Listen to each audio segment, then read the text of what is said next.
எனக்கு கேப்பும் கிடையாது, ஆப்பும் கிடையாது. கத்தி சண்டைங்கிறது இந்த படத்தில் கத்தி சண்டையும் கிடையாது, கத்தி பேசுகிற சண்டையும் கிடையாது. இந்த படம் வந்து ஒரு புத்தி சண்டை. ரொம்ப படங்களை கதை சரியில்லாமல் தான் நான் ரொம்ப படங்களை வேணான்றீங்க. உண்மையில நான் வந்து எனக்கு வாய்ப்பு இல்லாமலாம் நான் வீட்டில் உட்காரல. அட நாசமா போற எடுவட்ட வேலை 4000மா 4000 வாங்கிட்டு அரை மணி நேரத்தில் விடுறானா? ஏன்டா 150 ரூபா கொடுத்தா ரயில்ல விடிய விடிய படுக்க போட்டு கூட்டி வர்றா, அவனுக்கு போய் 4000 ரூபா கொடுத்துருக்கேடா. அவனை ஆளை எங்க இருந்தாலும் அவனை கொண்டு வாடா, விளக்க மாத்திலேயே அடிக்கணும். நான் லெஜெண்டுன்னு சொல்றாங்க, லெஜெண்டுனா எனக்கு என்னன்னே தெரியாது. நம்மளுக்கு ஒன்றும் இங்கிலீஷ் கூட என்னன்னே பேச தெரியாது. எனக்கு தமிழே எனக்கு தகராறு. எனக்கு பேசும்போது வந்து ஏதாச்சும் இங்கிலீஷ் என்ன டைலாக் பேசுன்னு கேட்பேன். கோப் கபாப் டீ அப்படின்னா என்னங்க அப்படின்னு கேட்பேன். அதை கேட்டுக்கிட்டு அங்கே பேசுவேன் நான். லெட்ஸ் கோ ஃபார் தி டிட். இந்த பூத்ரி நினைச்சா ராத்திரிக்குள்ள உள்ள இருக்க உண்மையை பூரா கொண்டாடுறோம்.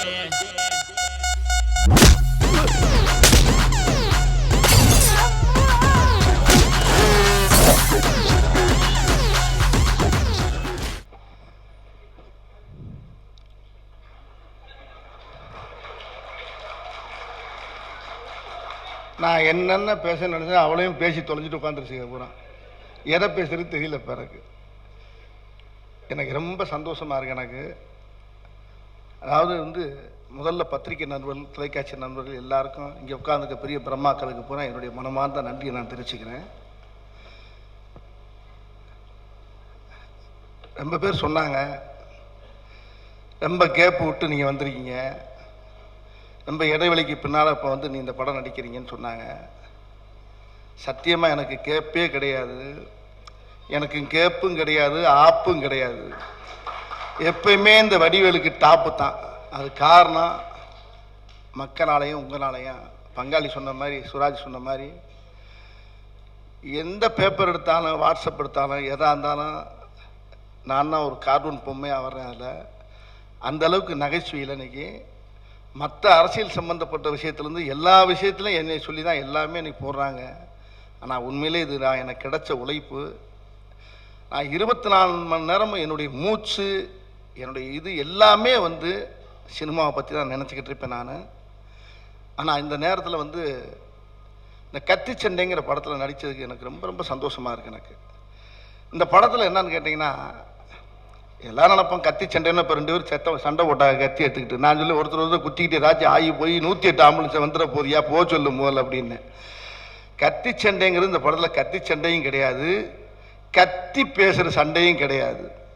இந்த படம் வந்து ஒரு புத்தி சண்டை. இந்த படத்தில் டைரக்டர் சுராஜ் அவர்கள் விஷால ரொம்ப அழகாக அற்புதமாக ஒரு வித்தியாசமாக இந்த படத்தில் வேலை வாங்கியிருக்காரு. இந்த படத்துடைய கதையை கேட்கும்போது எனக்கு வந்து என்ன கேரக்டர்னு கேட்டேன் நான். அதுவும் ஒரு டாக்டர், சைக்காடி டாக்டர் அப்படின்னாரு. டுபாகூர் டாக்டரான்னு கேட்டேன். அது ஏற்கனவே பண்ணிட்டேன் நான். அப்படின்னா டுபாகூர் கிடையாது, ஆனால் டுபாகூர் மாதிரியே போய்கிட்டு இருக்கு, ஆனால் உண்மையான டாக்டர் நீங்கள்.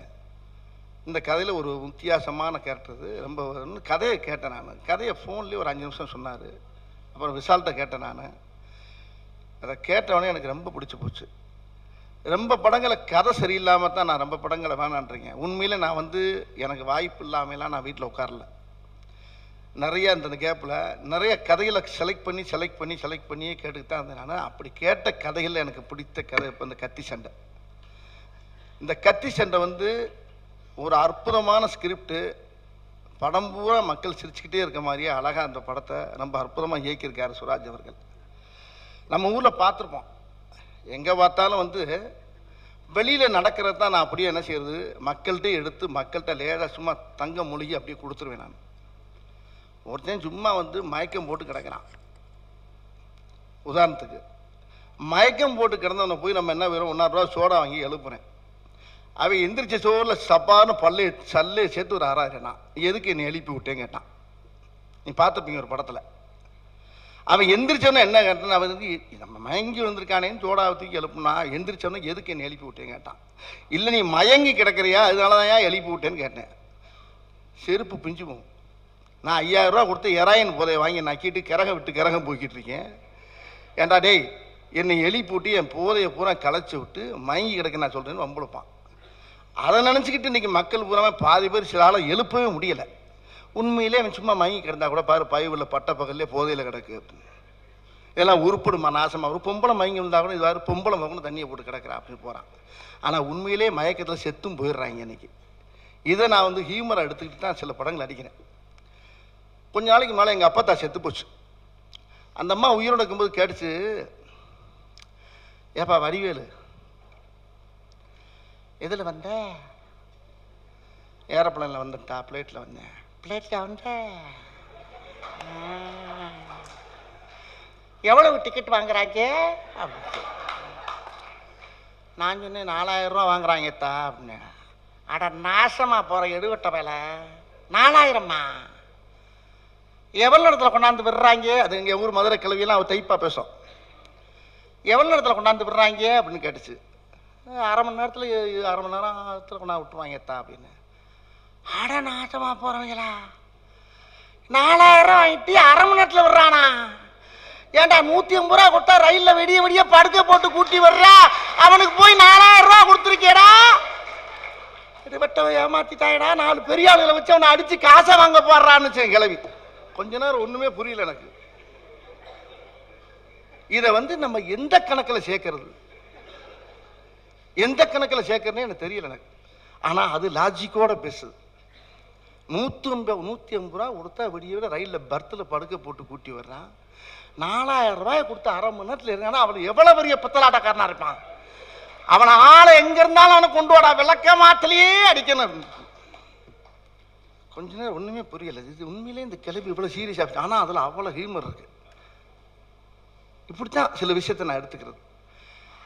அதாவது எங்கே பார்த்தாலும் இப்போ மக்கள்கிட்ட என்ன நடக்குது, மக்கள்கிட்ட என்ன செய்யுது, இதைத்தான் நான் வந்து அப்படி அப்படியே பண்ணுறது. ஒன்றுமே இல்லை. இந்த வெற்றிக்கு காரணம், நான் இந்த அளவுக்கு வந்ததுக்கு காரணம் நீங்கள் தான், மக்கள் தான். ஆனால் உங்களுடைய ஆசீர்வாதம் எனக்கு என்னைக்கு இருக்கனால தான் இன்றைக்கி எனக்கு இந்த புகழ். ஆனால் இந்த இடத்துல இப்போ விஷால் சொன்ன மாதிரி நான் லெஜெண்டுன்னு சொல்கிறாங்க. லெஜெண்டுனா எனக்கு என்னன்னே தெரியாது. நம்மளுக்கு ஒன்றும் இப்போ இங்கிலீஷ் கூட என்னன்னே பேச தெரியாது எனக்கு.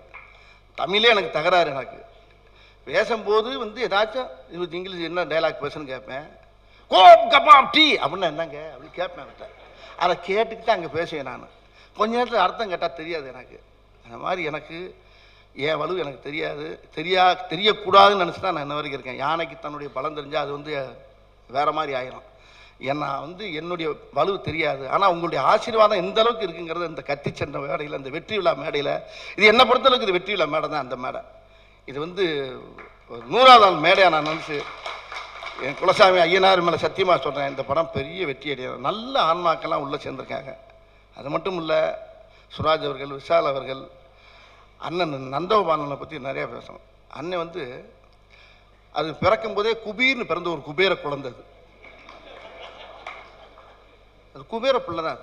ஒரு அருமையான மனுஷன், ஒரு பொய்யான முகம் கிடையாது, உண்மையாக இருப்பார், உண்மையாக பேசுவார். அது வீட்லேயே 10வது பிள்ளையும் அவர். அது 10வது பிள்ளைங்க மொத்த பிள்ளைங்களும் ஒத்த பிள்ளைன்னு தான் என் கணக்கு தோணுது. அப்படி ஒரு பிள்ளை அவர்.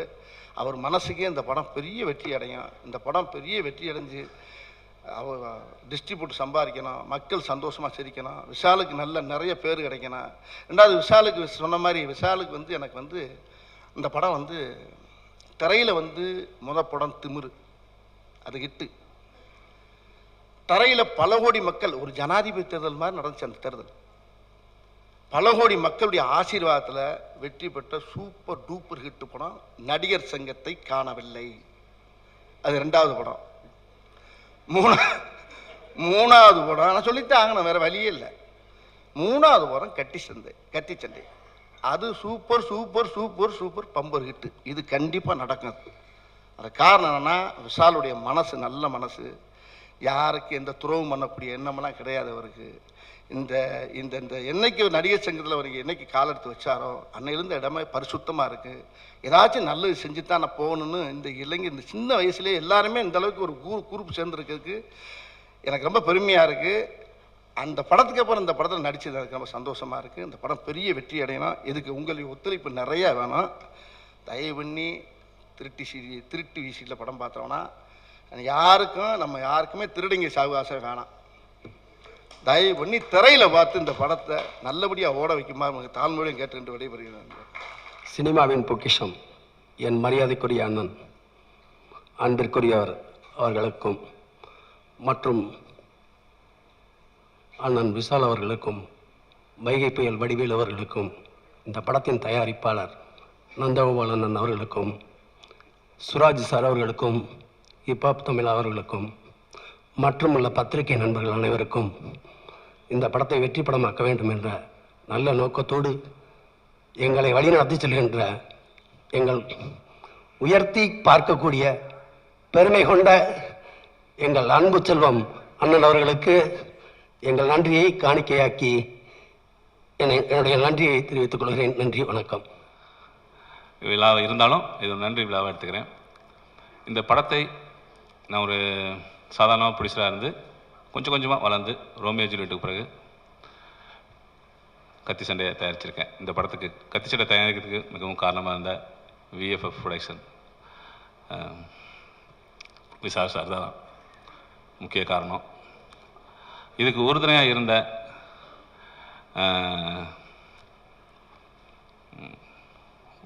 முருகராஜ் அண்ணனுக்கும் இந்த நேரத்தில் ஒரு நன்றியை தெரிவிச்சுக்கிறேன்.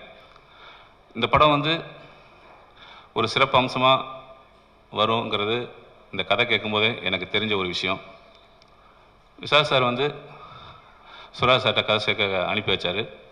நான் போய் கதை கேட்டேன். ஒரு கதையாக மிக சிறப்பாக இருந்துச்சுங்கிறத